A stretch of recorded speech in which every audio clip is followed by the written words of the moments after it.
Arrivé à Shingeti, Sek nous dit qu'il va conduire. Il prend de l'élan et c'est bon. On passe la dune et on peut arriver devant un petit resto. On boit le thé, petit gâteau de chamelier et pain de singe. Sorte de lait battu, mousseux, pour faire éliminer la graisse des viandes. Sur la route aussi, on a fait écraser un lézard gros comme un chat. Sek nous a dit qu'il les mangeait et que cela soignait le diabète.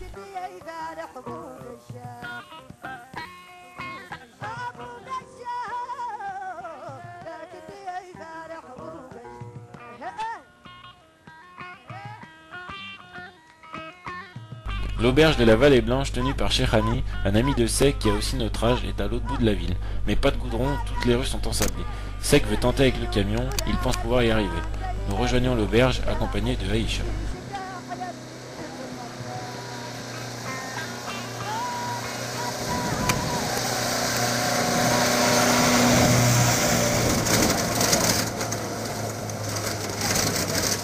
Sek a mis du temps pour arriver mais il a eu une bonne galère. Il a dû sortir les pelles, les plaques et rebrosser chemin pour en prendre un autre.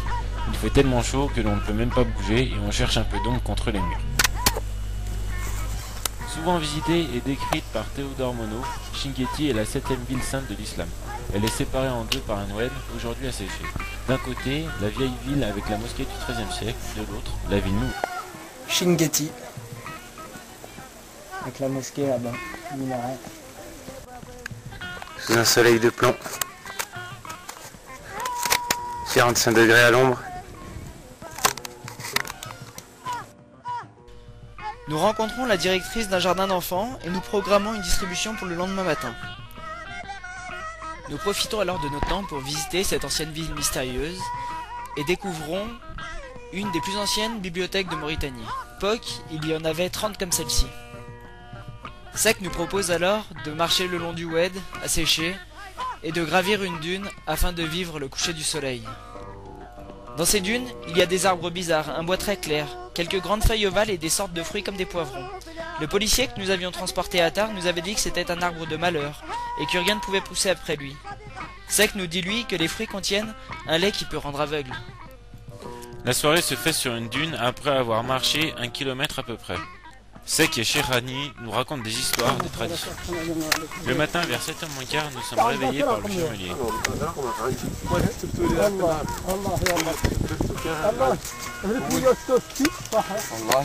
C'est donc à Douchamo que nous nous rendons au jardin d'enfants. En faisant le tour de Shingeti par les dunes, on passe près d'un puits qui conduit aux mines d'argile.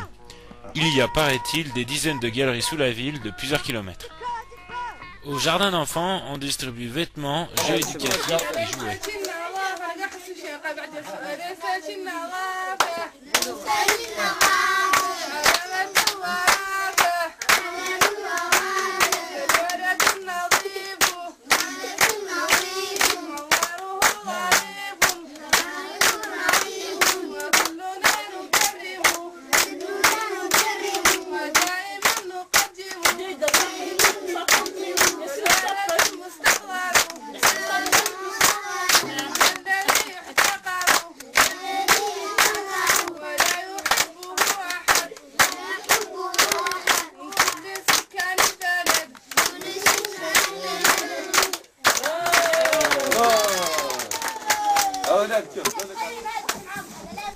L'éducatrice nous explique que cela fait 3 ans qu'elle a ouvert le jardin et que c'est la première fois qu'on lui fait un don.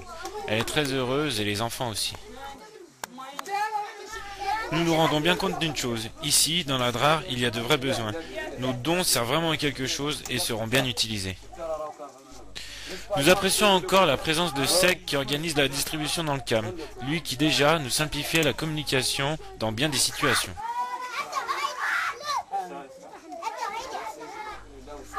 Comme d'habitude, nous déballons les vêtements devant quelques représentants. Ils seront redistribués équitablement aux familles les plus nécessiteuses. Les jeux et jouets éducatifs que nous sommes en train de déballer resteront quant à eux au jardin d'enfants.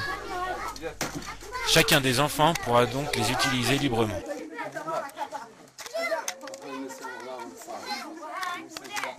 Ces jeux éducatifs, déclassés en France, allaient partir à la poubelle. Ici, ils permettront à des dizaines d'enfants d'apprendre à lire, écrire et compter.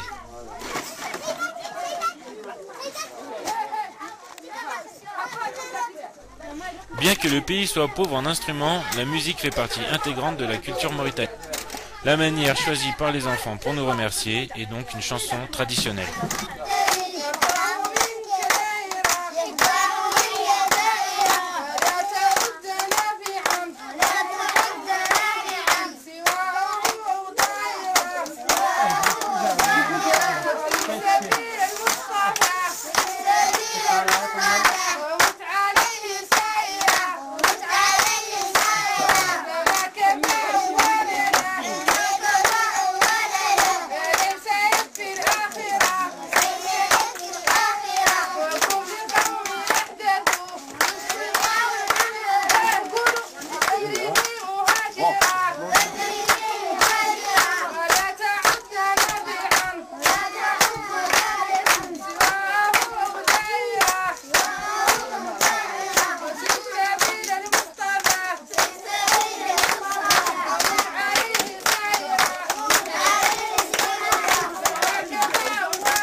À 15 km d'ici, il y a un village de nomades d'une vingtaine de familles. Nous rencontrons un habitant du village qui doit s'y rendre en 4x4. Nous lui confions donc des cartons de vêtements. Nous sommes les bienvenus et leurs invités, mais encore une fois, nous ne pouvons accepter l'invitation car nous nous rendons à Tergit. Tergit est une oasis située à 40 km d'Attar. Il y a à peu près 15 km de goudron et le reste, c'est de la piste. Mon entrée dans Tergit est magnifique. Il y a un banc de sable de 200 à 300 mètres de long. Et voilà. C'est déjà la deuxième fois que ça m'arrive. On peut ni avancer ni reculer. Faut sortir les plaques et les pelles. Heureusement, Sek est là avec Sid Ahmed. Sek prend le volant et il arrive à faire une marche arrière. On laisse le camion à l'entrée du village. Aujourd'hui, il fait une chaleur accablante. Il nous faut néanmoins marcher 3 km pour arriver jusqu'au cœur de l'oasis. Mais l'effort en valait vraiment la peine. Une palmeraie de dattiers à traverser, peut-être 500 mètres de long, et on tombe sur un petit ruisseau. Le sable est orange, l'eau ruisselle aussi sur les falaises et est récoltée pour les cultures et la consommation. Elle permet aussi d'alimenter la piscine municipale et par cette chaleur, c'est un délice. Bien que ce ne soit pas la saison touristique, nous sommes très surpris de rencontrer énormément de monde dans l'oasis. Sek nous explique que c'est la saison du ramassage des dattes, la Detna. Au bord du ruisseau, nous avions rencontré le chef du village qui se reposait sous un palmier. C'est lui qui nous accompagne jusqu'à l'école. Nous laissons livres, cahiers, stylos pour l'école et vêtements pour l'oasis. L'école est déjà bien équipée, une grande bibliothèque et beaucoup de jeux. Tout ça offert par une école grenobloise avec laquelle ils ont fait un échange. Le chef du village nous remercie et nous retournons passer la nuit à Attar.